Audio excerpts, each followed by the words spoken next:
Hello, everyone. We are back once again for another episode where we dive into the beyond and begin to talk about those things that are literally quelling our minds and what is actually true, what's not true, what is canon, and what is hard canon. I'm your host, Epic Ray of Epic Ray Comedy. I'm joined again by my buddy here, one of my best buds in the world, Remy. How you doing? I've been doing all right, good sir, and yourself? I'm not too bad, not too bad. It is freezing down here in my home away from home, and the pipes aren't frozen, but you know what? It is still hard to move around regardless. Uh, gotta love the cold sometimes. It's one of those things that, we have to live with, unfortunately. But, it is beautiful Yeah, for a season, and that's the only way I want to see it, and that's the only time I want to see it in a season. no, that is fair. I do like the cold, but even I can't stand it half the time. And the strange fact thing is that I have never actually seen snow my entire life. Well, from what I've heard, just go down to the city and you'll end up seeing some. It's talked up really, really well. And like I see it and I see people being miserable in it. I'm like, it's probably good to look at from a distance. But, once I jump into it, I'm like, okay, I'm over this. Yeah, snow is definitely one of those things where it's like, oh yeah, it is really nice to look at a distance, and then when you get deep into it, it's like, you know what, I'm not having fun anymore. I want to go home, wrap myself up in a blanket. Like the Potter movies make it seem so amazing. Like the snow looks beautiful just hanging off of this giant castle and being sitting by fireplaces and all that good stuff. I'm like, it's cool then, but you got to remind yourselves they have magic. They're able to generate fire and warm themselves up. They're able to make clothes that allow them to stay in freezing cold temperatures. We don't have that. So it's good. Again, it's good to see from a distance, not good to see up close. Through that. And speaking of Potter, I had the opportunity of going to go see the Cursed Child last night. Oh, very nice. How was that? It was actually pretty entertaining. The it was my first viewing of it. I might go and see it again on Saturday because apparently they're going to be here through the entire week. I found a couple of tickets that are like $90 a piece, and I'm like, you know what? That's heavily tempting. I got to look at the finances this week, obviously, but if I can go again, I'm gonna go again because it was a very spectacular show. Like it was something truly good that I really enjoyed, and I didn't expect it to flow the way it did. And when I say that, when I read the book or the script of it, the script seemed to go a lot slower. But that might be because of the way I'm reading. But when I saw it in the theater, like everything was moving incredibly quick. The way they were talking, the way the scene and the sets and everything was moving from time to time, everything just moved extremely quick. And the show started around like I think like maybe 7:15, 7:20. The show ended like maybe half past 10. So we were in there for possibly a little over 3 hours, and it didn't feel that way in any possible way. It didn't feel that way. Nice. Yeah, I've never seen it myself, but I've definitely heard good things about it. It is something truly truly spectacular, and I'm probably going to end up um, watching it again because it's special. I know there's some people that don't like it, and they just because it conflicts with the main story so much when it comes to certain things, especially when it comes to certain characters are displayed and all that. But it's still overall a good epilogue to our characters and everything. Yeah, no, that's fair. So the subject matter, moving along here, our subject matter we're going to be covering over today. We don't have one particular topic we're going to be diving into the hard canon for. We're just going to be, just sitting and relaxing and talking about one of my favorite games, my favorite tabletop games to ever play is Dungeons and Dragons. Ooh, love a good bit of D&D. It is something that so when I start off in D and I started off in like 2012. My two friends, Bruno and crap, I'm blanking on his name. Oh my gosh, crap. Can't help you there. Oh my god, Ange. Yeah, Ange, and they pretty much, I met them. I met Bruno in college, and they brought me in and showed me how to play D&D. And my very first character that I ever played, that I made for my D&D session, the race is no longer available. You have to actually homebrew it. It's not something that can actually play in the game anymore. But the race that I played was a shade. And Oh. my class that I played, I was a hybrid. I was a ranger. Um, I was a ranger rogue, and the combination of this was a very, very deadly character. And my rounds pretty much consisted of something like this. So the shade has the ability, when I had it, the shade has the ability to use the mark of shadows. What it does is the mark of shadows allows you to mark them. It's like Hunter's mark, but you're allowed to put them on multiple enemies at a time.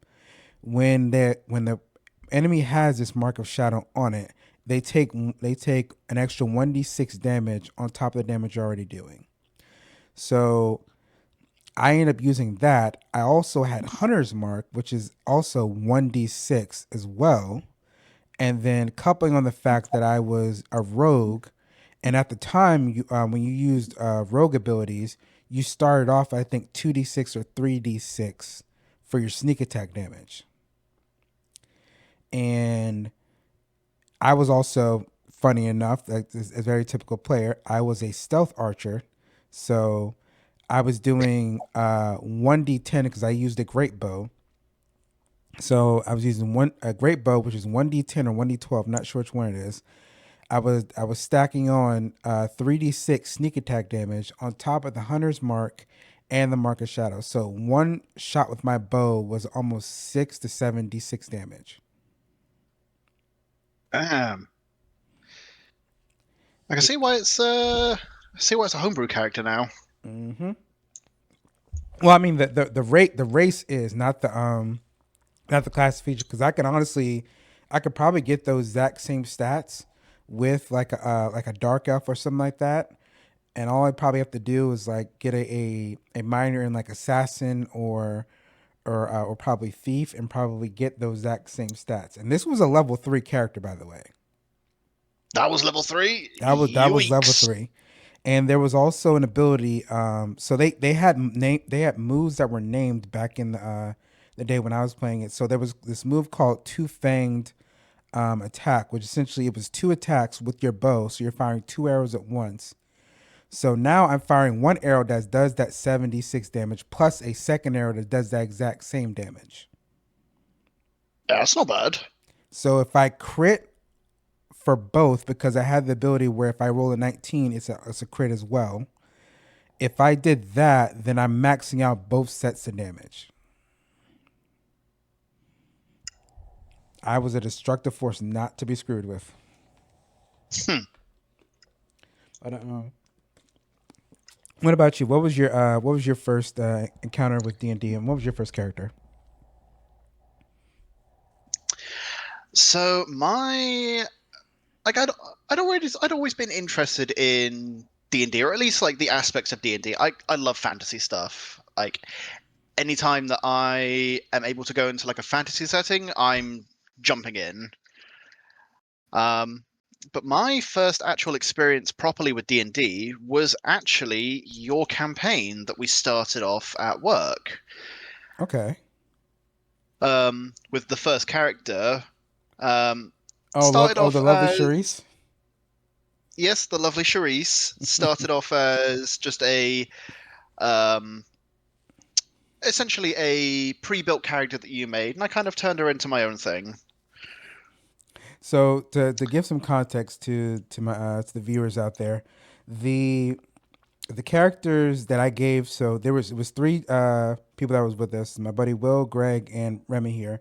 And I made three characters because they didn't have the time to make characters, because we were all pretty much just But again, this was the ending of 2019. So if you can guess the time period where I'm talking about, you can understand what's happening the following year. So we didn't actually have a lot of time to actually make characters, so I went ahead and made them three characters. So I created a barbarian fighter. I made a. Apparently, I wrote this wrong, according to Greg. I made a 6'7" elf ranger, which was actually a typo. It was actually a five. I think it was a 6 foot elf ranger. And then I made a what was it? It was I'd a have to look, I'd cleric. have to look through the notes on that one. Say again? I'd have to look through the notes on that one because I remember I think it wasn't Greg's character, but it was Will's character that was absolutely gigantic. Yes, yes.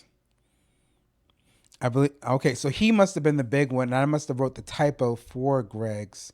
And but Greg's character was pretty tall. I think it was like maybe 5'11", but Will's character is probably past that 6'4", 6'5" mark, I think. Most likely. And then yours was the cleric, the pure cleric, the female cleric. Yes. And and I wanted to make sure that we had a good balance. We had some good offensive characters, some good support as well. And I think with what I made between the three of you guys, it was a pretty like balanced like group pretty much. Yeah. If, from what I remember, it seems to be. Um, like I've actually just found the original stats for Charisse. Yeah, like decent stats across the board. I can't remember with was it Will or Greg's characters.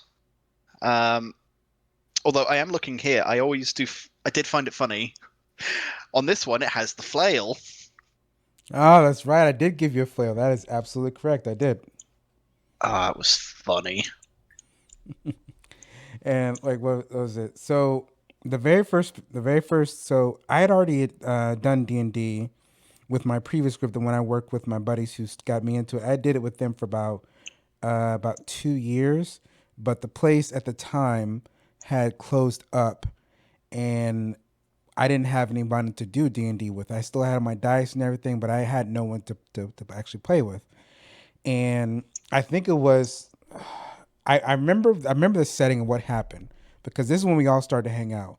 I remember we were all going to TGI Fridays. I think you invited me to TGI Fridays, and it was you, me, Greg, and Will. We were all sitting down, just like chilling and eating dinner and everything. We were there for quite a bit. I think we were there for like maybe 3 4 hours. I think, Something like that. and We tend to spend a lot of time. yeah, even when all the food was gone, folks, we were still out there just talking. Like that's how you know, like you're with your buddies. You're just sitting there, just chilling. Good old times. And I think who was it? I think it might have been Will or you who brought up the D&D, and that's when I told him like I was a DM. It's like we should all play, and we all set up the date and everything like that. Granted, I had not been a DM for probably about 3 4 years, so I was extremely rusty. And I also didn't realize they had came out with new additions and a lot of changes and everything. So a lot of stuff had been happening behind the scenes that I did not know about, and ultimately came up I with these think characters for everyone. I think it might have been Will who suggested it because I know he'd played before, and both Okay. me and Greg had no prior experience with the game except for just hearing about D&D and hearing it was fantasy. And it was a good start, and that one campaign started down a very good long list. And what was it? We That campaign turned into I think almost a year and a half long campaign that we ended, I believe at the end of, I want to say 2021, I believe. If I no Something like that. because there's I know we played it before the pandemic hit. yes. And we took that hiatus over the pandemic itself for obvious reasons. Um, and then reconvened, I think later on, like around like October or November They opened the after you were hotels doing back up. your Yeah, yeah. Yeah, after we did the hotels back up, and after you were done with, I believe you were doing, HHN, yeah. yeah, Horror Nights that year. Because we started back up, and I think we all pretty much finished that. Because what was it? Why do I get the feeling? Because when I would, because I did not play when I was dating my ex. I was not playing on the and that was latter 2020. But I know we were done before. Like, how do I figure this out? Like, I gotta figure. I'm looking back at my because I I wrote down the entire story, or at Mm. least the majority of the story. Right, right. Um, and it says here that the last time I edited the actual story file, this might have been when I finally sent it to you, was in September of 21. Okay. Huh. That because okay. Hmm. I honestly have to go back and look at that because like there's like oh man like oh my gosh. It was it was definitely a while ago. I mean, we're in 2026 now, so even if the campaign did end in 21, that's still 5 years ago. It was a good while ago, folks. It was a good while ago because I remember our first campaign. I remember the exact date, but I know we started our first campaign on the day that Stan Lee died. I remember that very much clearly. That uh, that I remember very clearly because the day he died, that's when we all found out, and we were all debating on whether we should actually if we all should continue playing because it was pretty much a kind of like a sad day for us because we weren't sure if we wanted to play because Stanley's the guy, you know. So I'm looking back at my Google photos. I'm looking back at it now. So the original campaign, was back in 2018, and it was in November. So this was right after HHN. okay. So it was That makes sense 2018. because you would have it would have been right before the winter holiday season, but also Correct. right after HHN. Because we paused it for Winter Peak because we everything was just very difficult to try and organize things, especially with a bunch of us doing, 12, 16-hour shifts. Like it was going to be something rough. And I'm looking at the things now here, and it looks like, if I'm not wrong here, the next campaign, if I'm looking at the photos correctly, we picked up it back up in July of 2019. So it was a Okay, good long jump before then. yeah. Well, we had Winter Peak. We then had the start of Mardi Gras, and then we would have been going into Summer Peak at that point. Ah, okay. So there were two sessions in the month of July. There was one on the 2nd, and there was one on the 22nd of July. So there were two that month. And the one that was on the 2nd had the most people because I'm seeing like 9 people in this photo. I do remember one session we had 13 of us in there, I think that was and the one. I think that was the one. that was borderline unplayable. I think we got one session, like one actual round of combat done in like 4 hours. Which was a portion of it that is greatly my fault because there like I should have organized it a lot more better than the way I did, and I did not. And I think further going along, we were actually able to get things a whole lot better then. And then I'm looking through 2019. The next one after the 22nd was August 11th. That was me, you, Will, Josh, and Brent. Mm. That was when we did. That was just us in the. Oh, Dari. Dari was there too. He had to leave. I didn't get the photo in before he. I remember now. Yep.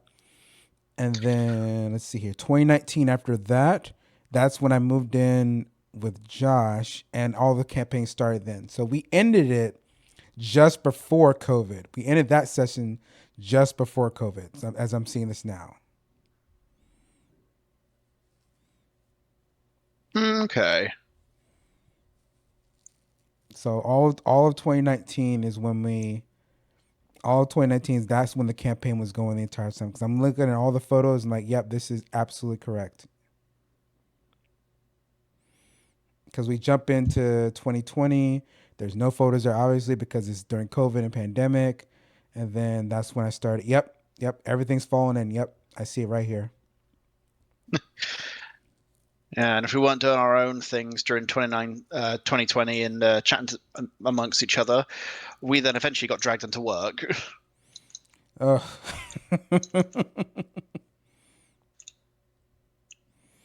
Oh man, good times, good times. and Oh and yeah, and stressful and times, but definitely good. according to Mari, I rung you guys to the ringer with these sessions. Apparently, Uh, some of them I would say. I mean, I will say as a first time player, I did learn quite a lot of the game, and it was also rather entertaining just to see the how things are run, especially between you and Trevor when you were like switching off DM sides mm-hmm. between Trevor's side was it side mission campaign, which then did that become the main one in the end, or was that the It was tied into both. So it was essentially like it was like filler, but it was important canon filler, if I could say that. oh yeah. I do remember we got an island out of that. That was pretty good. You guys did get an island out of that, and before people asked, I look. It's been a while. Wait, I'm not sure how they got the island, but I remember they did get an island. So um, if if I remember correctly, it was one of Trevor's side missions, but he basically was like, "Hey, this town that you guys are currently in isn't the original town. There's an island to the north which is currently under some sort of monster occupation, and the town wants you to go and take it out. And if you do, you may or may not find the deed for the entire island there." And we did. ah, We found the deed for the island, and then did nothing with it. so much income, so much missed. So I'm gonna To be honest, we didn't even get. Don't I'm think we actually got any income from it either. no, we did not. So I'm gonna bounce around a little bit, but I'm gonna go. We're gonna spend the next little bit here. We're gonna go over some of the stories that we did. So I'm gonna tell a story from the very first session. I think you know the one I'm gonna be talking about. Potentially, This is I mean, this is there's the one one. with Greg being an idiot. Okay, I was about to say it's hopefully not the starting bit with Will because I don't think YouTube would like that. Oh, you know that no, that's gonna be like okay. So for that particular That story, if you guys do want to hear, if you guys do want to hear that, what we'll be doing, I will do a live streaming session of that, and we can talk about that in another type of way. But for right now, we I cannot discuss that one, but that is something that we can actually speak on at a later time. But for so this is a story about a boy named Greg, and apparently what happened was they had just survived the shipwreck, and they were going into town to go get some supplies. While they're in there, you know, they met this got to this shop, and I told them like the door's closed. It's like okay, and I believe it was you said okay, I'm gonna knock, and Greg said like nope, I'm gonna kick it. I'm like okay, roll a strength check, roll a nat 20, and I'm like you kicked it with such force the door flew across the room and hit the side of the wall. The person that was in there was a 4 foot seven dwarf. This dwarf was extremely angry about what Greg did to his door. He loved that door. He made that door. And what proceeded to happen over the next 10 minutes caused Remy to, I think, possibly shoot drink from his nose. And I think Will almost choked on a cookie. uh, and that was one of my beverages of choice right there. And what ended up happening was Burned. the dwarf ended up knocking Greg down, almost KOing and knocking him out. And he proceeded to brand him on his buttocks and if he was to ever step inside of his shop again, the brand would burn on his buttocks. I didn't know about that last bit. I just remember that, yeah, Greg got Greg's Ranger got branded. And Greg was like, "What? Why am I getting branded? Because you broke his door." Like I don't need an explanation to why you got branded. Like you broke his door. You make stupid decisions. You get stupid awards. So like Play stupid games, win stupid prizes. exactly that. And then let's see. Let's step back into. I'll get some more. You go ahead and tell a couple of your favorites. Uh, I think especially from the Blood Fist campaign, I think the favorite part that I have was the fight with the Lich. Ah, yes. Yes. So earlier in the campaign, Raheem here had given me a lovely um, magical artifact. Basically, it was the what he called the Relic of Beatrice. So this relic, it was able to was it? I'm forgetting the word for it now. It Stand was by. This happens quite a lot to me. it was a radiant artifact. There we go. Radiant. So it's essentially Yes. if you can picture a jeweled cross, and what this does is it cannot be touched by unholy or evil hands. It must be a person with pure and good intentions. If it does touch something that is undead or does not align with goodness, it will burn. And when it burns, I think it said it burns for 86 damage, correct? Around there, I think. Possibly. I would have to go. Actually, I can have a look at my D&D Beyond sheet itself, and I should actually have the relic in there if it will let me sign in. Because I made this weapon form primarily because I didn't want this being stolen by another member of the party, and that if it was stolen, the person stealing it will be stealing it for malicious reasons, but the act of stealing is considered bad. So if they were to take it, they would take damage for stealing it. The only way this relic could be given to someone is if the person who had it hands it to them with good intentions or with a blessing to have them hold it. Otherwise, if it's taken, it's considered stealing. So, and what it ends up doing, it was three abilities. So it had its burn effect, so it gave burn for radiant damage. So all undeads were took almost double damage because they can't survive radiant damage. It also had a push ability as well, so they were able to fire a radiant force from the cross and push back your enemies, as well as doing radiant burn damage.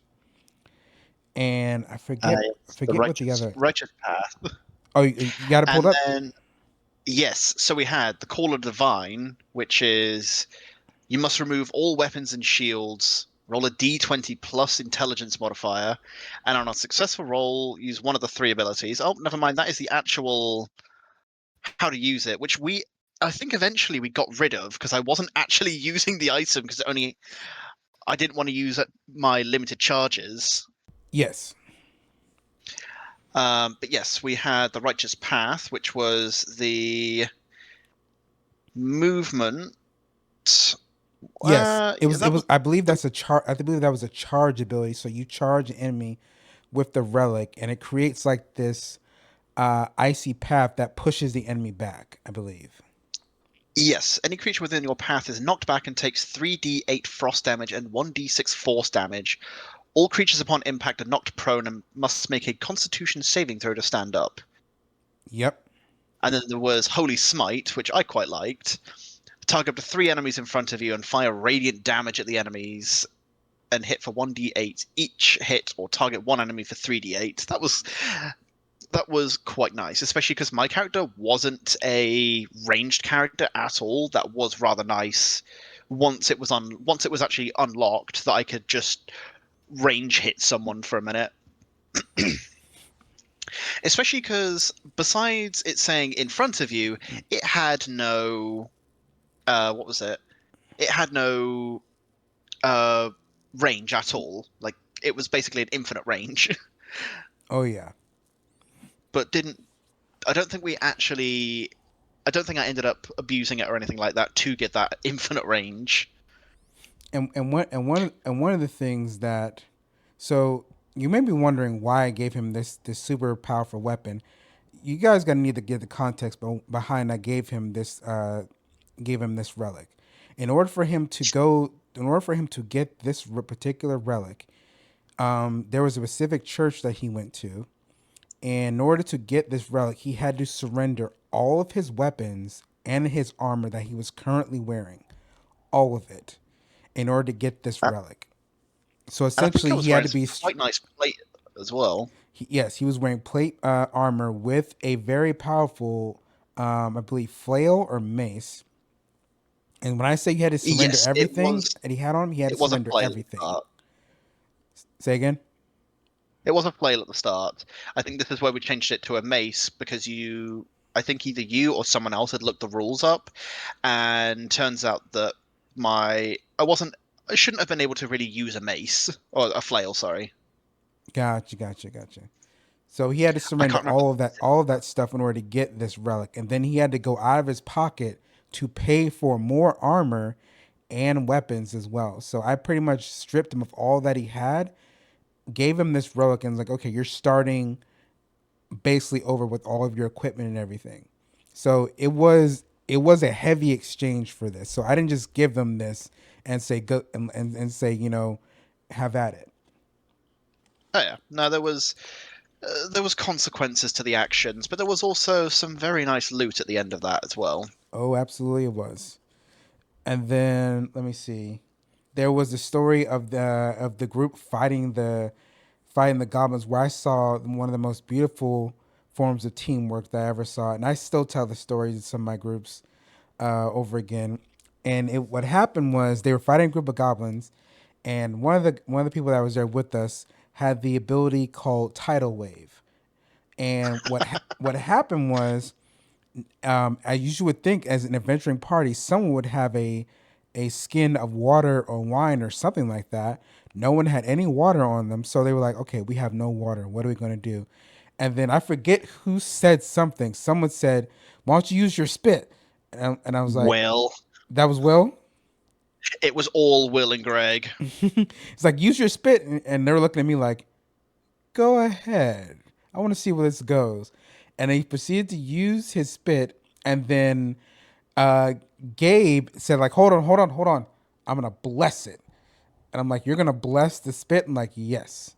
And I'm like, "Roll." And he rolled pretty good. I'm like, "So this is holy spit that's being used into this tidal wave. So this is a holy wave of water essentially crashing down on these goblins, which did tremendous force. And I think he hit someone as well. I believe he hit me. Oh, that's right. He did actually hit you. Oh my goodness. I was like just out of the range, or almost out of the range, but not quite. I was just at the edge of it and got absolutely hammered by it.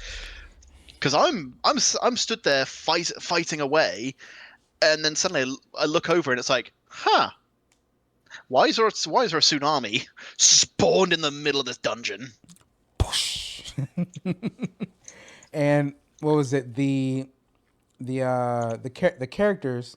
So after this was the campaign that took like almost 2.5 hours to just get through this whole battle session and everything. Once they finished this, they had an ogre to fight, an ogre that had regenerative abilities. So even if they were to harm him, he had regenerative ability. He still took damage, but he's just able to regenerate. And he had one spell. You guys can probably already guess what that spell is. It was a giant fireball that did 4d12 damage. Yeah, was not happy when that happened. So Also, at the very end of it, he teleported away. say again. After all that, we'd actually done some damage to him, and he teleported away to the town.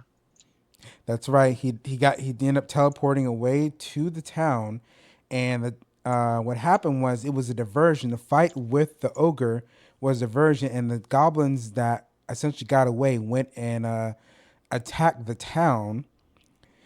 And while this was happening, our allies, Ogre teleported and they went to go take the town. That was actually a very coordinated battle. I was actually really proud of everyone how they actually ended up pulling that out. It's a much longer story. I don't really want to get into it, but everyone pretty much coordinated with that. And how I established when people were not able to be there during the sessions, I would leave them in towns that go help repair the damage that they did, so that when they were back, they got noted. They got information from the current group that was there about where their whereabouts was, so they could just travel there and meet them there. So there was always a way to incorporate people on what was going on. Yeah, so that's how you did that. I always wondered because I know I was pretty much there for every session, so it was just like, how are the rest of the party members actually catching up to us? Yeah, it was pretty. Because I know that was one thing that was no one ever actually spoke about. Yeah, it pretty much the letters. And then once they left that town, they were in this swamp and they had to fight this essentially swamp elemental that they were all convinced that they had to fight. And I'm like, in my head, I'm like, I cannot spoil things for them. I'm like you don't have to fight this. Just talk to it. And I forget who was there, but everyone was raring to go to fight this thing. And then someone's like, hold on, let's just talk to it. And I'm like, yes. Because if I had to get the stats for this elemental to fight, they would not have survived. Yeah, I know. Looking at my character sheet, we ended the campaign at level 10. Yes, Um, yes, you guys I'd, did indeed. And yeah, I'd have to look through the notes though to see who. Um, well, all of this, I'd have to look through the notes because it has been so long. there were only three of you who got to that level 9, 10 range. That was you, Josh, and Brent.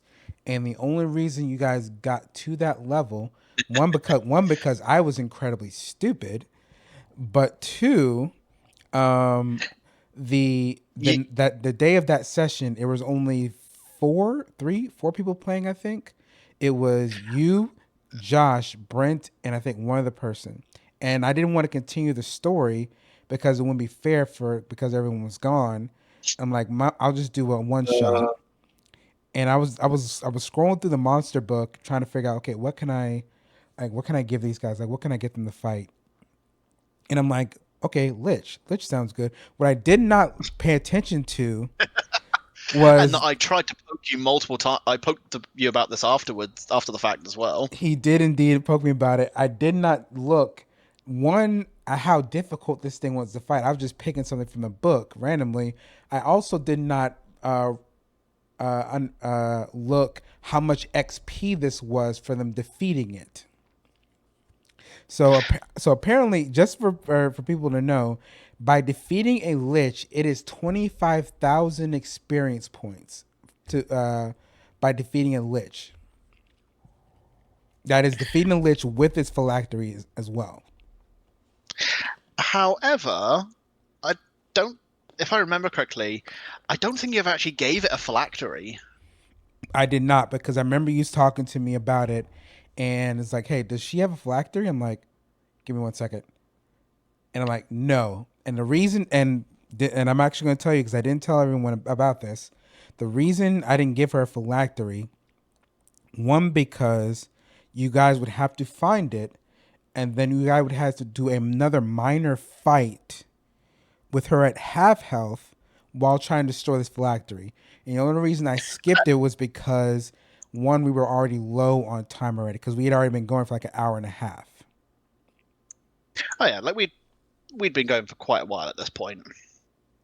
So at that point, I'm like, okay, they pretty much got it. Let me just and then who was it? I think Josh pointed out to me.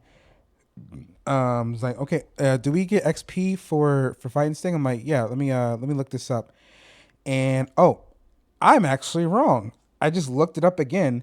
A Lich encounter rating for the characters. This is from the book XP wise. Ah, So I actually is it from the newest rule book or the old rule book? this is from the newest rule book. Yes. So I know a lot of the stuff has changed in the new, what is it, 2024 rule book? Yes. So Yeah.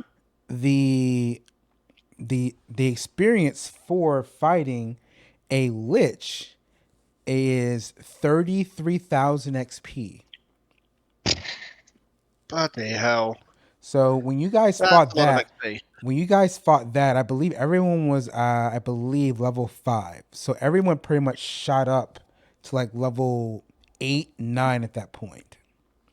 I think so. I know that it caused a bit of a controversy at the table because everyone who wasn't there was a bit upset that Yes. we'd managed to get like high level at that point and actually had a bunch of new abilities and stuff, which is understandable.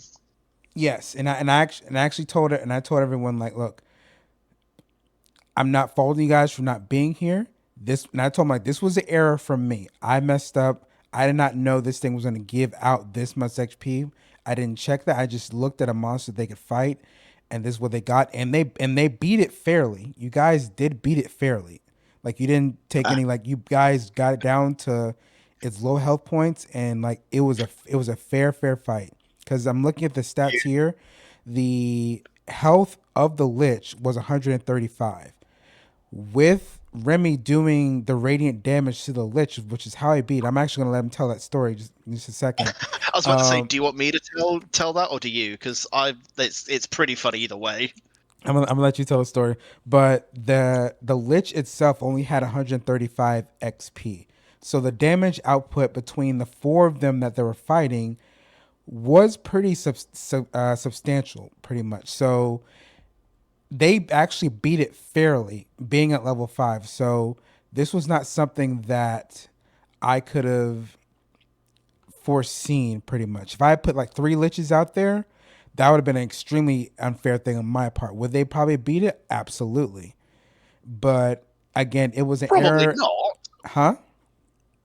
I don't think we barely scraped by killing the Lich. Like, I don't know. I can't remember exactly, but I'm pretty sure. Like, I was almost at death's door, and the other two were almost at death's door as well. Like, we got absolutely creamed by it. Oh, I thought that might have been the Medusa. The Medusa, the Medusa definitely was uh, a hearty one. I'll give it that. But I think didn't it get set on fire in the end? The Medusa or the Lich? The Medusa. Yes, and I will actually tell that story after you finish the Lich story. So go ahead. Yes. So, I can't remember exactly how we ended up coming to this bit at the end, but basically, we're fighting the Lich. It's, for lack of a better term, it's kicking our ass. As a last ditch thing, I'm reading through this Relic of Beatrice, and I'm just like, there's nothing in there that says, what's it? That I can't just go up and bonk this thing Yep. to get the radiant damage, because all it says is if a creature touches it, or if an undead creature or an evil creature touches it, it does the radiant damage. So I'm asking you, I'm like, hey, can I just go up and hit her in the face with the relic? Like, And I had to think about this. I'm like, why is he going up and just using this as a melee weapon? And then you showed the document to me, and I'm like, I am a terrible writer because I don't proofread none of my stuff. not a terrible writer, just a little lapse in judgment, we'll pretty, pretty, say. that was pretty much it. And I'm like, you know what? I wrote it. I have to stand by it. Yes, you can. Uh, you made me roll for it though. I can't exactly remember. I think it was you did make me roll just a regular damage attack or athletics or something like that to try and get close to her. Mm-hmm. But passed it and just ran up to her and just bonk right in the face Now, with the remind me relic what was the damage for the burn again? What was it for the burn. for touching it? Um, it does. They take 4d6 radiant damage upon touching the relic. An evil or undead creature takes 8d6 radiant damage upon touching the relic. So just to put that in perspective, folks, because the lich is already undead and evil, it's taking 8d6 damage. And because it already, I didn't include this as well. This was a typo that I did not know about, and it got exposed. The relic does that damage because they're evil. This is not incorporating the damage of them just being undead as well. Because the person who's evil could just be a human person, they're taking the 8d6 damage. But the fact that it was a lich means they're taking double damage. So he's essentially doing 16d6 damage to this lich by just coming up and smacking it across the thing. I will say, this was a one-time thing. You did not let me do this again. I did not. I did not. And I think he crit one time. I think you crit one time, didn't you? Possibly. So I just to get the numbers off from will this, say I need to pull up Beyond. Give me 1 second. I'm gonna pull up Beyond real quick, and I need to essentially get some clarity on this just a second, and because I need to figure out what this actual damage is in real life. Just do like one quick roll of this because this is something that again I did not let him do this again based on what he did and um because of how broken the ability was. And he understood that obviously because like again this was error on my part. I make errors, folks. That's the part of being the DM. These things happen. So a DM making mistakes. No. it's one of those things, and it does happen. I'm actually pulling up your thing here. Do I have the Velka Beatrice on here? I don't think I do. Do I have spiritual weapon? No, I just have spiritual weapon. So where's the dice at? So I said 16d6 damage, right? Yes. So That's a lot of dice. I'm gonna roll that real quick. So the total for that for just one roll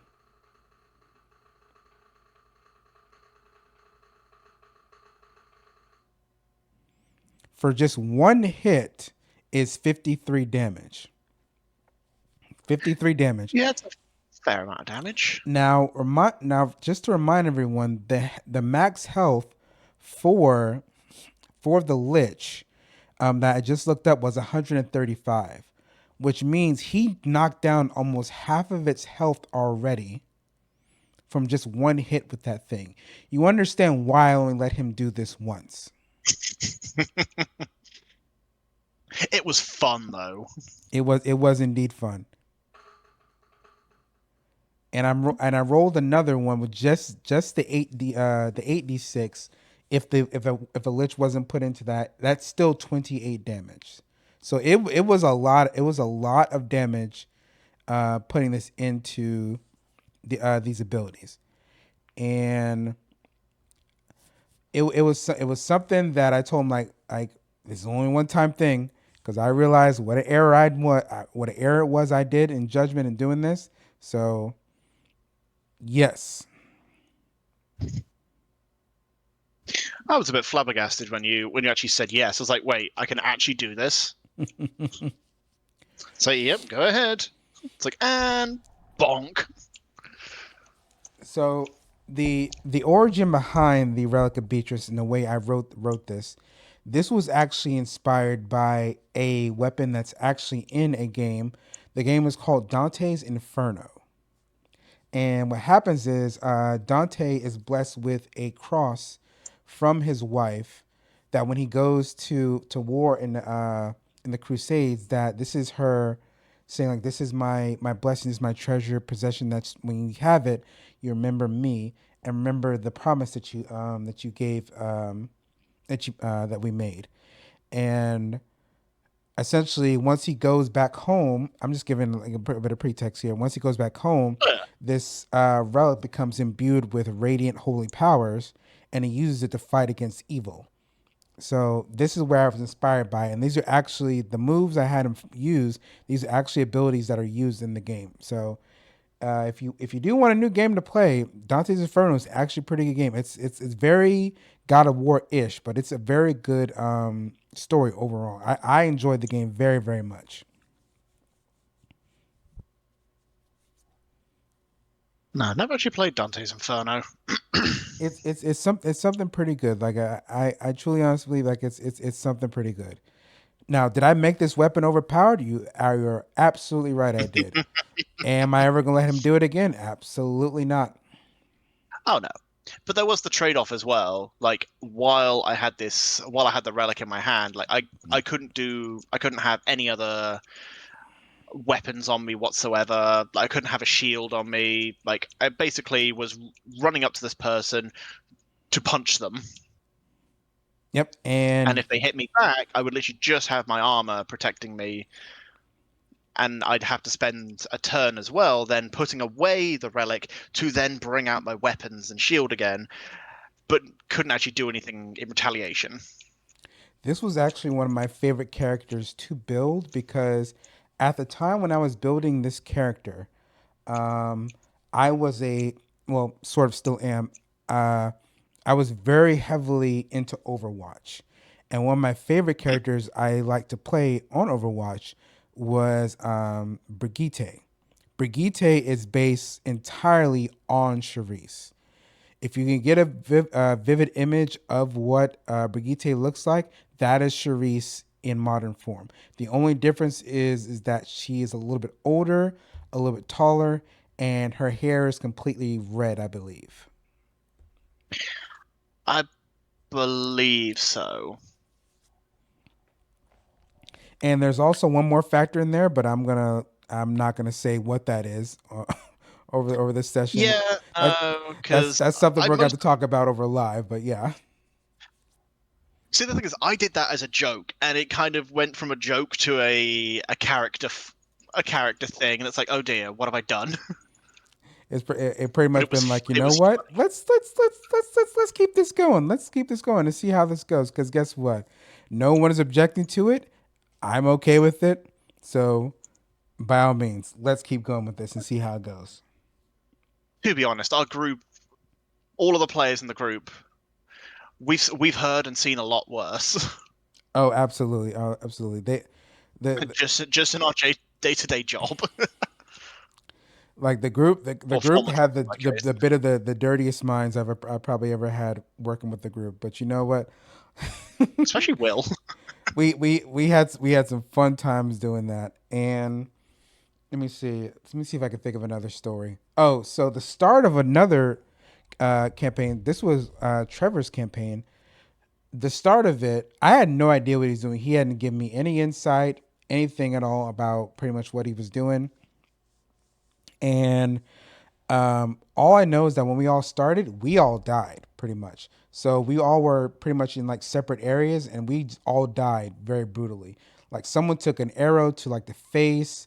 Some people got like literally like chopped up with some warriors with swords. Like we all pretty much died. And what happened is we I all think I got blanked set on out. fire. Say again.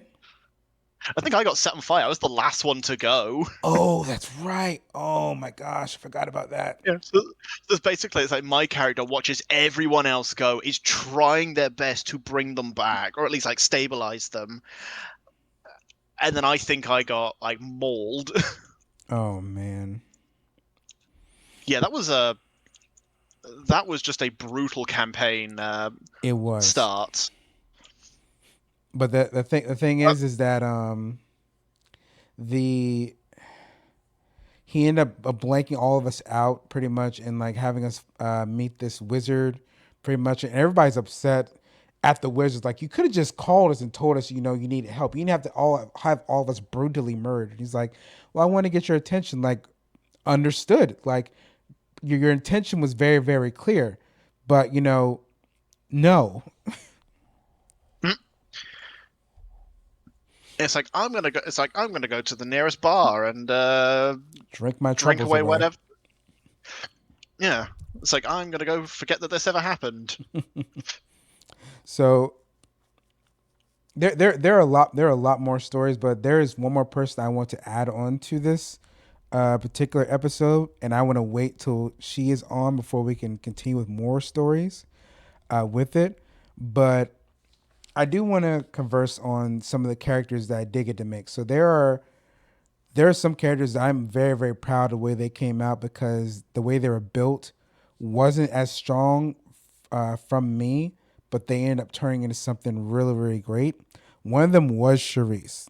I loved how I was able to build her, and I'm even more happy how Remy actually gave her like such strength and actually gave her a good amount of lore that I was not experiencing when I made her. It's like she was just this basic cleric dressed in plate armor, fighting for her allies and everything. And like, she's the only character I think that has stood through all of the campaigns because everyone I else I think believe made new so. characters and all that, but Charisse stayed Charisse pretty much.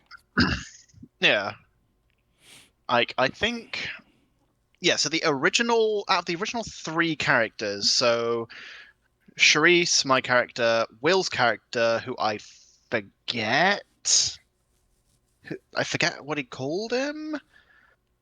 I'm not entirely sure, Um, honestly. yeah, that I don't know. Yeah, even in my notes, it just says name question marks, Yeah, pretty much. Yeah, and then yeah, Will's second character, I don't even know name either. All I know is that we had a drunk monk. dude, that's that. Actually, Yeah, I think Greg's ranger. I think Greg kept his ranger through the whole thing, but because he wasn't at the sessions. He wasn't at quite a lot of the sessions. He just kind of like popped up out of nowhere. pretty much. Yep. There was at one point we basically were summoning him. Oh yeah. So I'll start this one. So during basically a hiatus of like a month or two, we'd had like a couple sessions, like maybe like two or three sessions, but for all of them, Greg hadn't shown up, which is fine. You know, life gets in the way. The greatest evil in D&D is scheduling conflicts. Say it uh, again. Say it again, Remy. Say it again. oh yeah, no, the greatest evil in D&D, scheduling conflicts. Unfortunately, that's what my D&D group is going through right now. We're currently having some scheduling conflicts, so we haven't actually played since the end of September, and I'm sad about that. Um, but yes, so Greg hadn't been able to come to the sessions. So as a joke, we were like, "Oh yeah, Greg's ranger has turned into a rock, just so we can keep him with the party." um, Oh man, I remember that. Oh my gosh. I actually have a funny picture where I had 3D printed some of our miniatures. They were not like standard miniature size. They were a little bit bigger, so I could paint them and actually get some detail on them. But still, we had actual character models. And I've got a picture of Greg's character model on top of Vutha. It's like, ah, yes, we're carrying Greg into battle. Yeah. But yes, so we had Greg as a rock for like, I think it was like 6 sessions or something like that. And then he was finally able to show back up. Yep. And he's just like, oh, so where am I? It's like, you're a rock. And we're in the middle of combat, so we can't get you out of rock form right now. Uh, Oh we man. eventually did get him out. It was just the absurdity of essentially pulling a was it essentially just pulling a like Greg I choose you moment. they're essentially throwing him around like a Geodude uses rock throw and tossing him around. I'm honestly surprised no one put him in a sling and started using him like that. I'm I genuinely think surprised. I think Josh wanted to use him as a sling at some No, point, or at least that was Ricardo. That was Ricardo. That was Ricardo. I was at Ricardo. That was Ricardo. And I'm Yeah, like, I maybe, but we'll see. We'll see how this goes. Oh man, that. uh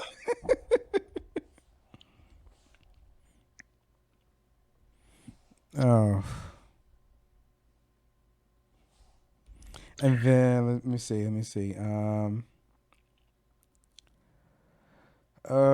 What was it? So, and then he finally got out of rock form. So, so there was another story with the Medusa. So, my buddy mm, Josh, his wife was just joining us for the first time, and I'm always fair with new players who come in. I try to make sure that they are comfortable, to make sure that they are able to understand what's going on. I'm giving them all the insight as much as I can because I want them to be able to enjoy it, and I want them also to come back and be comfortable with everything. And that's what I pretty much wanted since it was her very first session. And she knocked it out of the park when it came to this Medusa. Because if I remember correctly, it was you, Josh, her, Brent, and is that guy's name? What is the guy's name? Justin. mm. I remember the setting of this very, very freely. It was an island that was overrun by giant spiders. Josh did something that I did not even think of. He essentially took all of the webbing from these giant spiders and made body armor out of it that can only be destroyed if it had been set on fire. And I was just blown away by the thought of this. And I'm like, you know what? That's amazing. And because there was such ingenuity into it, you can keep that. Because I love the creativity behind it. Because that's actually a plot point in a movie where they make spiders bigger, and because their webs are so strong, they want to use them to make bulletproof armor. And I'm like, that is amazing. I'm like, go ahead and do that. So what ends up happening, Josh gets stuck in the gorge somewhere, swimming around in the water. I don't know if that was intentional or not, but everyone else is fighting this Medusa. Oh, Um, yeah, he was basically an otter for a while. Basically, It's like, with him being, he was a druid as well, so that makes it even more yes, he possible. shapeshifted into an otter, was going to the bottom of the river, picking up like clams and such, and was just having a feast while we're fighting for our lives.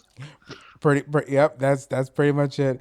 And like, what is it? Justin had used thunder to strike something down, but he ended up hitting the lich, which was not meant to be activated at that point. And she turned him into stone, and then she turned Brent into stone, and she was in the You mean the process of Medusa? turning Remy into stone. But what ended up happening was um, Josh's wife ended up setting fire to the area around him, which distracted the Medusa, which unfroze everyone. And then somebody did something, and they because there was like what was it, like either it was either dynamite or like liquid nitrogen, not liquid nitrogen, like explosives around, and I think she ended up casting firebolt and caused it to blow up the Medusa. Something like that. Yeah, it was wild. It was something, all right, folks. It was something, and I was just so proud because like I thought Josh was gonna have to climb up and save you guys just because of the way things were going because everyone was getting turned to stone. And there was nothing I could do. I couldn't just unfreeze you guys and say like you're good to go. Like I had to be fair, but I also had to be like, okay, you guys got to find a way out of this because Yeah, it's like I cannot help gotta you find a way guys. out of this, or it's gonna be a TPK, Pretty much. and And no one likes a total party kill. because nobody, as far as I know, nobody in the group had diamonds, so we couldn't resurrect you guys even if we wanted to. I wait, actually, you had diamonds, but if you died, all your stuff is gone.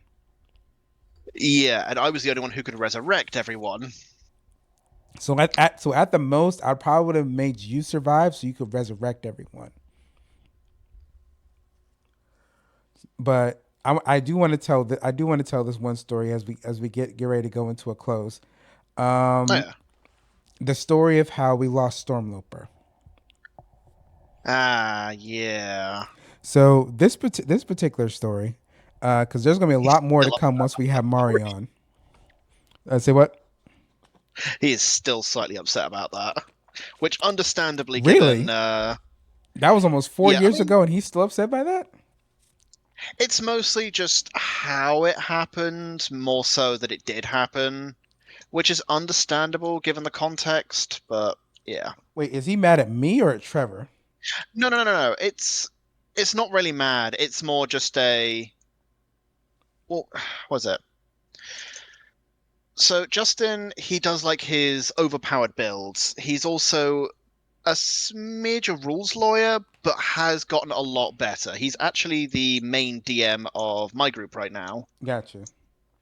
Um, so at the time, it was definitely the like you like that doesn't work that way. And Trevor was, I think at that point, I know Trevor was a bit done with him. Yeah, he was. I could tell like Trevor. For those who don't know, my buddy Trevor, he's a very chill guy. Like he is like. If you met a guy in the 60s and he's extremely calm and chill, like there's nothing that can upset him, that's Trevor. It takes a lot to get under his skin. That's Trevor. And Justin was getting under Trevor's skin like deeper and deeper and deeper. And it got to a point that like Trevor finally snapped and we are all like, oh, something's about to go down. Not like fight wise, like somebody's about to die. And I don't mean like they're going to like not like that, like in game, someone's about to die. Yeah. But what what ended up happening was we were fighting a what was it? What were we fighting? Was it a Medusa? It No. was a Lich. So yes. So this is where your stories and Trevor's stories combined. So if I remember correctly, we had in your side of the story, um we'd been tasked with tracking down and ending Bloodfist, which was the big bad of the campaign. On Trevor's end, we part of his side campaign was finding the daughter of basically like a very wealthy lord, and he's worried for his daughter, but he's like, hey, find my daughter and you will be very handsomely rewarded. Gotcha. We found out that she had ran off to this.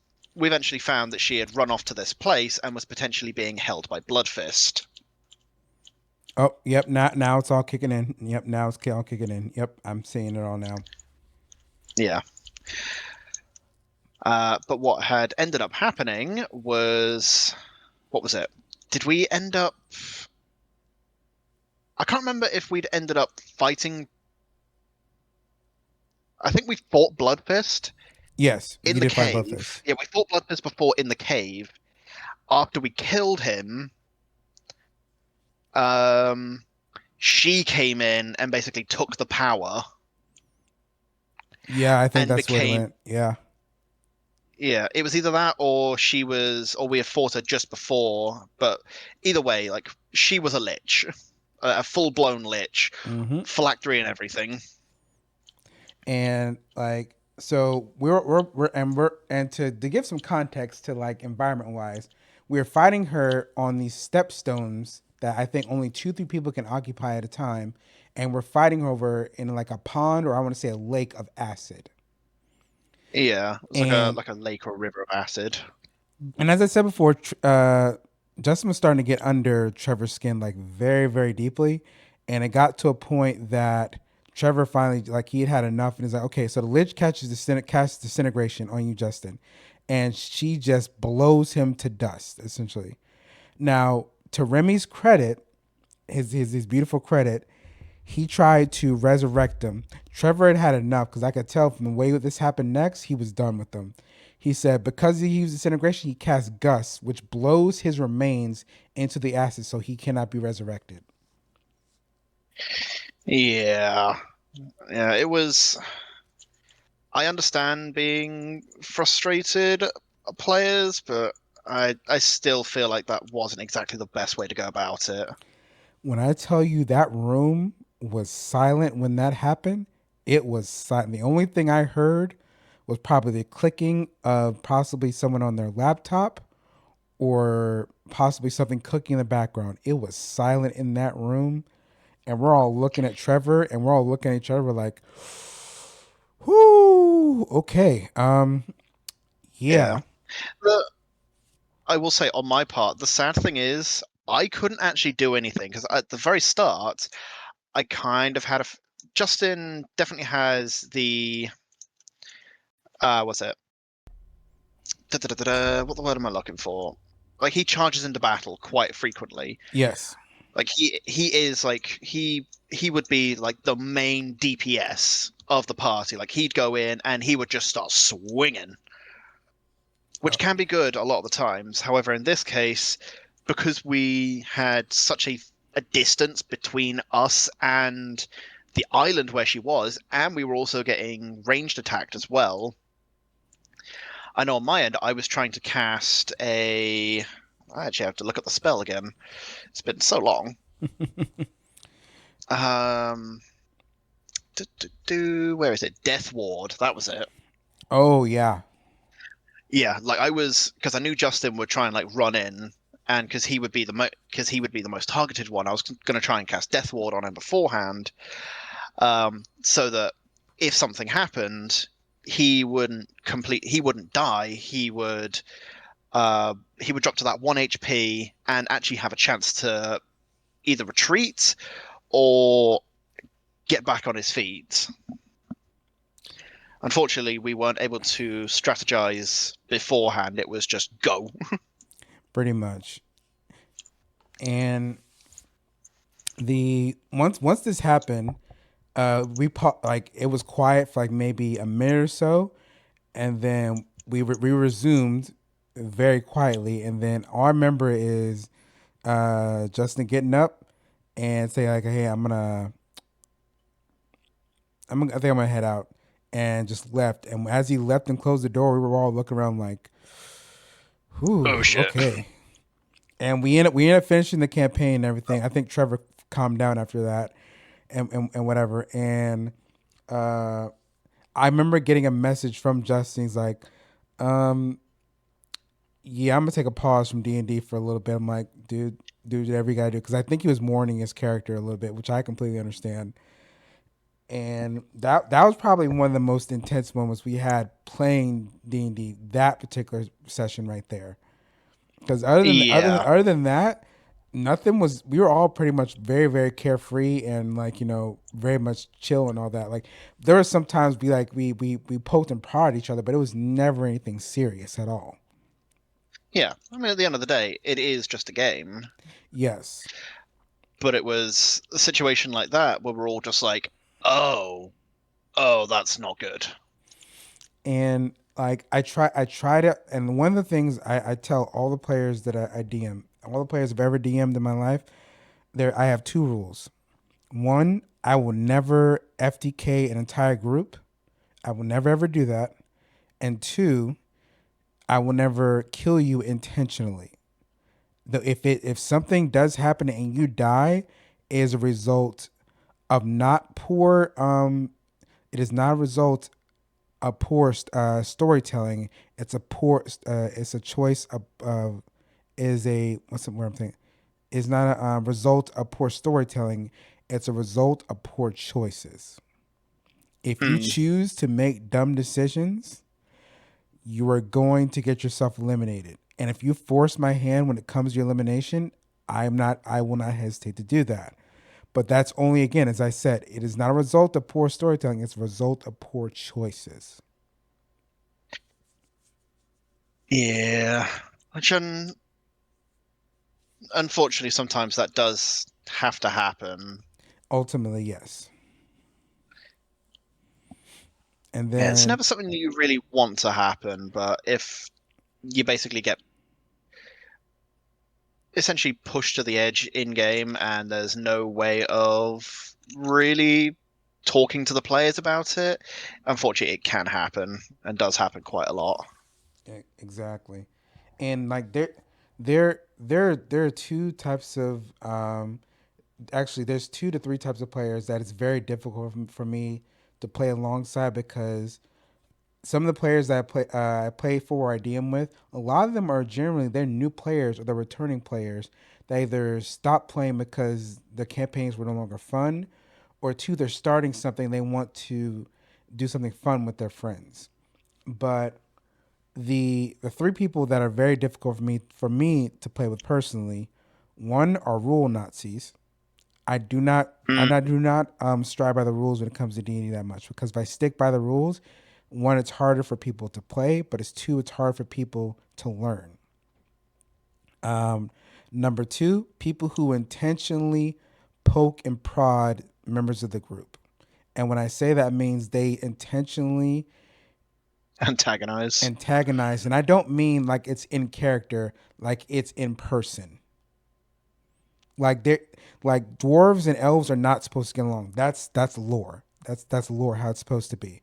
But if you are intentionally antagonizing that person, not in character, but person to person, it's very difficult for me to play with you because now you're upsetting the group at that point. Yeah. Well, at that point, it's not even playing the game. That's just bullying. Yes. And that's one thing that this game was not designed to do. People who have played D&D years ago, like these were if people have seen Stranger Things, those were the kids that were playing D&D. Like that's how they were. They did not the people that they played with was this tight-knit group of friends and they really didn't like have that. They were pretty much like social outcasts almost, but the people that they played with, like these were their friends, and it was a diverse group of people. Like the group they had in D&D was exceptionally well done. Like it's the kid who's the great storyteller, um, the one who is incredibly smarter than everyone in the group, the the one kid that doesn't have a lot of friends of his own ethnic background, but is friends with these guys, and like another one that's probably gay. Like it's, I'm not saying that that's every group, but like D&D gets people to be diverse. It's a diverse group of people from all different types of backgrounds coming to play a game that they all can be something different than what they are. Oh, And the third one is in people who intentionally screw up the story. And when I say that, these are people who were trying to keep the story moving, and they're essentially like, okay, we're talking to this person who's going to be giving us information. I cast fireball to burn this person alive, and now they can't get information. And now the story is on pause because now I have to figure out how the law and authorities are going to deal with you guys for killing this person.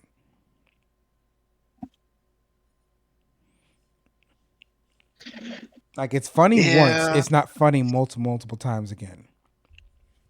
Yeah. And even then, it's funny once as like a gag more than anything else. Like if you actually are going into a game with the intention of just derailing, like some derailing. Like if you go, like if if the DM is like, oh yeah, you're in a tavern, you see all these different races and people, and then in the corner, clouded in a shroud of darkness, with like the table covered in beers and other assorted mystery drinks, you see this dark cloaked figure in a corner. It's like you should go talk to him. It's like, no, I want to go talk to the goblin at the bar. It's like that's the kind of derailing that actually makes a good story. Like, yeah, it might be a bit annoying at the time, especially for the DM, where it's like, well, now I've got to figure out who this goblin is.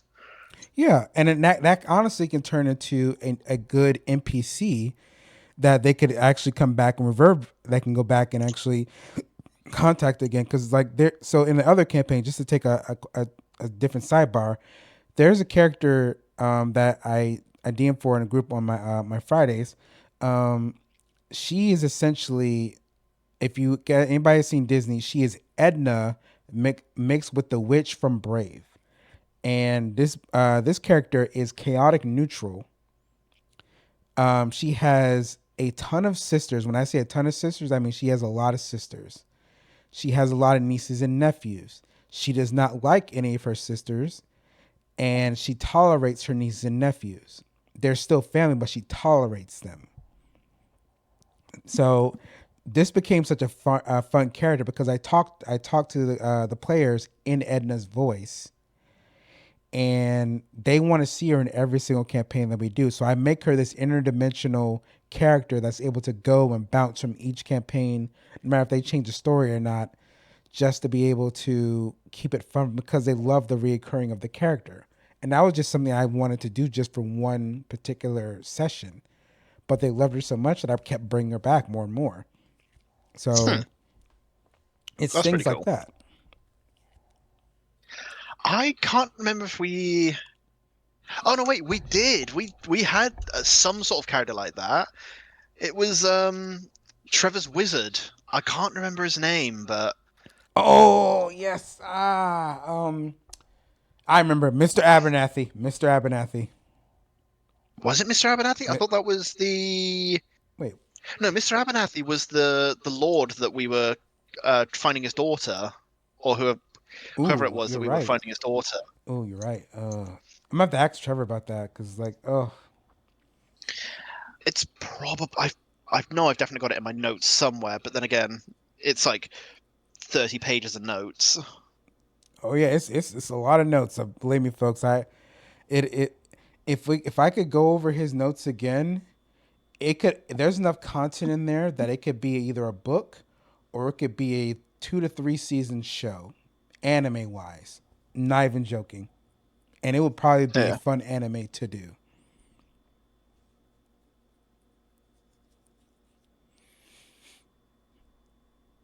Oh man, it was. Oh, so there's so much content, folks. I'm like, what we'll do end up doing next time is I'm actually gonna bring up the documentation of the whole lore, and I'm gonna have it with me as we can talk, go over these things once we actually have my other friend on here, and it's gonna be a lot. It's gonna be a lot to go over. Like, again, the content for this, if I was to put this into a Word document, it's probably, I'm gonna say, maybe 25 pages, 25 to 30 pages of notes.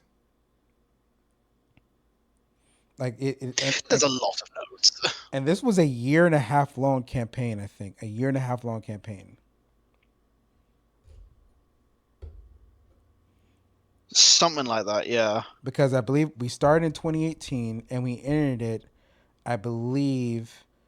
Oh, I know exactly where we ended it. We ended it at the beginning of 2020 because right after peak we had one session, and then COVID hit, and then we stopped.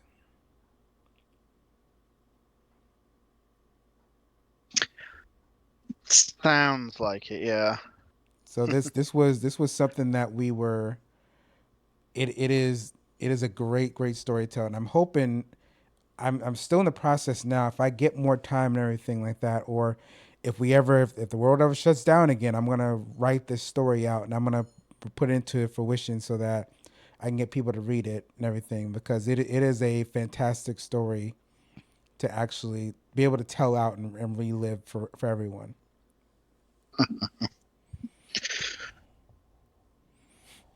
Uh yeah, it is a good story.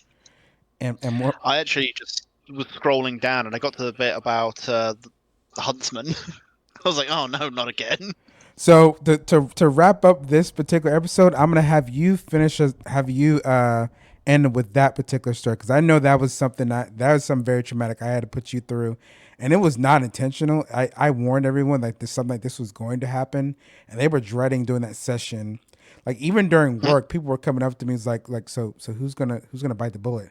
I'm like, I'm not telling you who's gonna bite the bullet. Like you're just gonna have to show up to the session and come in, and everyone was like Oh yeah, freaking out the entire time about it. yeah, because you told us during the session, it's like one of you will die and there's no stopping it, and we're all just like, what do you mean one of us is going to die and there's no stopping it? Like, And Yeah, I want to stop this. I don't want my character to die. so to give a little bit of context before he tells this story, during the time when this was happening, um, The Walking Dead was out, and they had just introduced the Negan character. And when they introduced Negan, the show writers, the producers, and everyone, they said, okay, just so everyone knows, before the season starts over again, someone from the group that you guys all saw, someone is confirmed, someone did die, and it was unavoidable. That was something they could not like change. It's like somebody is going to die, and that's the way I kind of pretty much like set it up. I said like, look, somebody's going to die in this next session. I don't know who it is. I know what's going to happen. Do not poke and prod each other or try and get someone killed. It's going to happen. So I want you guys to make your peace with your characters so that when the time ultimately comes, if it is you who is picked, do not be upset with me. This is a spoiler that's going to happen. Don't jump at me. Don't jump at my bones. I gave you the warning. So, with that context being said, go ahead and take it away from me. All right. So yeah, if I remember correctly, we had basically been going after a cult, Yes. and we tracked them down to either a cave or something like that. I want to say a cave. I think I remember us like going down a corridor. Yeah, it was a cave. It was a Like cave. it was pretty much like almost the whole party was going down this corridor, and it's like we run into this. I think it was a gas, but we all just start like dropping like flies. We try and get back out, and we're still just dropping, like dragging the rest of the party away. We eventually like all collapse. We all wake up in this cave, surrounded by cultists and completely disarmed. Like we've got no weapons, no armor, like just clothes, and that is it. Like we don't even have our like bags of holding or any backpacks that the characters had. Like we are just stripped pretty much. I remember that. Yep. Yeah, and we're all just looking around, and it's like everyone is here. Like what? Isn't someone supposed to die? Head priest is there. Turns out, I think he was like a council member of the town above, Yes. something like that. So yeah, this counselor turned like head cultist. He's got someone on a slab underneath like a tarp, and it's like this is one of your party members, and we're looking around. It's like the party's here. What do you mean that there's someone here? Starts going around and going like one of you will kill your party, and we're all just going no. It's like oh it's not a choice. It is a certainty. And to sorry, just interrupt 1 second. So I also to avoid this issue as well, because even though they were all stripped of their weapons and armor, some of them, which I knew was going to probably try and happen, was going to try and use magic to escape. I put them on a circle of anti magic so they could not use magic in any physical way. Oh yeah, like for all intents and purposes, we were apps. You guys were We were powerless we were essentially. screwed. Yeah, we were powerless to do anything, which was the biggest sort of shock during the session was that no matter what we did, no matter how much we struggled or how much we tried to charm our way out or threaten our way out, there was nothing we could do. But the head cultist eventually starts turning around, pulls out this was it like ceremonial knife? If you've ever played, I know you've played a lot of um like Bethesda titles, so Skyrim, and I can't remember. Have you played Fallout 4 before? I have not. I have not, but Ah, everybody's telling me I need to. Though everybody's been telling me to play all the Fallout games. oh yeah, Fallout is pretty good. Apparently they're actually remastering some of the older ones soon, but Really? that's speculation right now. Yeah, apparently 3 and New Vegas, which I've only played a little bit of 3 and I've never played New Vegas, but apparently New Vegas is like the biggest fan favorite one in the entire series. Oh, I'll take a look at that. Yeah, sorry to get off topic there. Um, But what I was going to say was, it's like this big, like nasty ceremonial dagger, like curved, and yeah, it was not going to be nice if anyone got stabbed with that. Starts going around to all of us in this circle, just going, not you, not you, not you, maybe you, nah, not you, not you. Finally gets to me, and then you just go, yeah, you'll do it.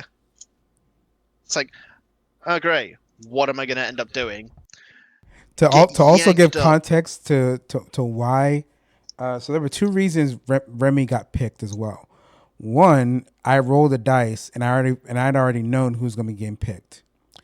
Two, this was against Remy's morals as a character entirely because a paladin does not outright kill. They are by all means good in Uh, every single way. So for him to outright having to kill someone is something they are very much against. Cleric, not paladin. Exactly. You said paladin. Sorry, cleric. Excuse Uh, me, cleric. yeah, I was going to say, I've my current character's a paladin, a drunk paladin, but still a paladin. I'll have to tell you about Dane at some point. Actually, no, I've told you about Dane a bit, but yeah, some funny tales of that one. Um, but no, so I get dragged up to this slab. Basically, this knife is like put in my hand. My hands are like tied together, so I can't even do anything. I have a go at it. I resist and stab the head cultist. Git just like heals in front of me and laughs. That was Yeah. I know you were expecting that, but it's just like that is a douche move. um but yeah, so I'm there after just having stabbed this head cultist. He heals in front of me, and it's like, you know what? I'm not going to give you the choice anymore. Grabs my hand and just thrusts it down into the character on the table, who, again, we don't know who it is. Tarp is pulled back, and it's your character, Raheen Huntsman, who'd been with us a couple times and was a not exactly well known character, but was well enough known that he was part of the party. Yeah. It was a bit of a shock. It was a bit of a shock for everyone because this was a character like they had fought alongside this character. They had like it was a friendship that they developed with this character. So it was something that everyone was you know it still hurt to see this character like be eliminated like that.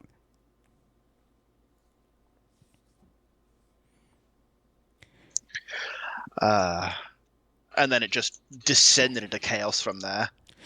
Yep. They, yeah, I had some. So they had they had taken everything from us, but they didn't check everything. And this goes back to the little quirk that I had for my character. Um, but I essentially had some potions on me that had been given in like session like 3 or 4, like really early on, but had never been used. But I had a giant strength potion, and what was the other one? Hang on, I actually found it in the notes. A yeah, a giant strength potion and a berserker potion. Oh yeah. Oh yeah. So yeah, just went from like the cleric to just a healing barbarian, pretty much. Just actually, just like destroying everything, pretty much. And that's when we found out that this head cultist was a counselor in the king's court, and there was some like shape shifting twins there as well, and they started going at us, and it was chaos. It was definitely something. It was definitely something like, oh my gosh. And I think after everything as well, I tried bringing Huntsman back and basically got told no. He did. Oh man, and like the thing was like I had during that entire week when I was getting everything set up for that, I was very much still of a point. I was not sure who was actually going to who was actually going to get it, and it was something that I was still like if I get someone that's going to be eliminated, like I have to figure out how I'm going to like get them a new character, because once they're eliminated, they have to make a whole new brand new character. So, and it was something that like Yeah. I had to weigh this out completely. And once I actually did weigh it out, I understood like, okay, this is something that I'm gonna have to make a very very strong decision about, and ultimately someone is not gonna be happy with what I'm gonna be doing. But this is ultimately something that I have to do as well, because I had already said it. So Yeah, and you can't exactly take it back. take it back once it's been told.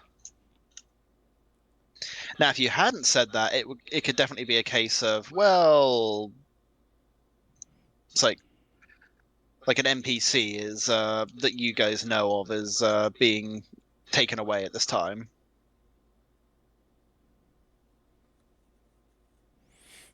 And like the what was it? I knew it had to be done, and I didn't exactly write myself into a hole, but I knew like, okay, this is something that we are gonna have to end up doing, and whatever ended up happening, I was gonna have to take the consequences of that action regardless. But I knew what I had to do, and I knew also that um, that making this the way it was it's like, okay, you're either gonna dig yourself into a hole and won't be able to dig yourself out, or they're gonna have to accept what you say and just leave it at that.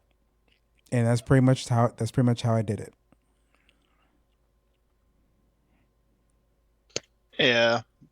No, it was definitely one of those like how did this come about type things, but it was also I think at the end it was also good that it wasn't any of our characters. Like it was sad that it was Huntsman, but at the same time I think you would have had a small riot on your hands if it was it if it was any of the other party members. I agree. And if I had done it like true Walking Dead style, like they did in the show, like because in the show they eliminated two people in that episode. If I had knocked out and took out two of you guys, but it would have been a whole lot worse. Oh yeah. But that was something that was like, if that had been the case, that was something that I'd have to live with. But two, that was something that would have to be a challenge as me as a DM to try and figure out for the future. Like, because guess what? As much as I don't want to kill characters, characters can and will die in campaigns. That's just the way it is. Uh, And sometimes it's by accident, sometimes it's by self-sacrifice, but these things can and will happen. It's not something that I want to try and do, but it's something that I honestly can't avoid either. So I ultimately, like, the time playing D&D has been great, and like I'm not retiring or anything like that, but it has been, I've gotten so many memories. And again, we all started playing D&D as like in our group from at 2018. It is now 2026. We don't play as much as we usually do, but that campaign of all of us playing together particularly stopped around like 2021. So 3 years of solid straight memories with everyone was something that I truly enjoyed, and it was a time that I was very very happy with. I agree with that. It was definitely a good time. But we are going to go ahead and wrap this episode up. We went a little bit over our time. We usually try and record like an hour, but we got into a good hour and 40. But it was still good Wow. conversation and good time and good memories as well. Hi. That it was. So as we wrap this up of this wrap this particular episode up, Remy, you got any last minute comments? Um, no, nothing on my end. You put me on the spot, so now my mind's gone blank again. No worries. I honestly have to say for all the D&D players out there, the ones that are either thinking of joining or the ones that are in a session and not sure if they're going to keep going, honestly, keep play the game. It is something that honestly can get you out of your shell, allows you to be something different, and you honestly will make some good friends along the way. It's very evident in Stranger Things that you'll make lots of friends, you'll go on grand adventures, and you'll all become closer because of it. So I for one believe it is a great game that will bring people together of all different types of backgrounds. So if you're asking my recommendation for D&D, it is a 100% recommendation because it's something that has brought me closer to a lot of people, but has given me memories and time that I wouldn't change at all. Sure, there were some frustrating moments, dice getting lost, reschedulings, and all that good stuff, but it is overall been a great and positive experience for me. I feel the same on that one. I mean, we've all had ups and downs in our lives, but D&D has definitely been one of the things that has definitely brought us all together, and would definitely enjoy more sessions. Well, everyone, as we end this episode, as we traveled through the stars and we looked at the canon and the hard canon, I want to thank Remy for joining me here once again on this very, very special episode. Thank you, good sir. Thank you for having me. It's been a pleasure. Absolutely. We're having another episode with D&D because this is a particular topic that could probably go into 2-3 hours long. But editing wise, it's not that easy for me to edit. So we're going to have to probably split this into 2 episodes. But we will have a third guest on next time for this D&D session. But for now, everyone, as we close it out, remember that it's not just canon, it's hard canon. You guys have a good one. Peace. Have a good night, everyone.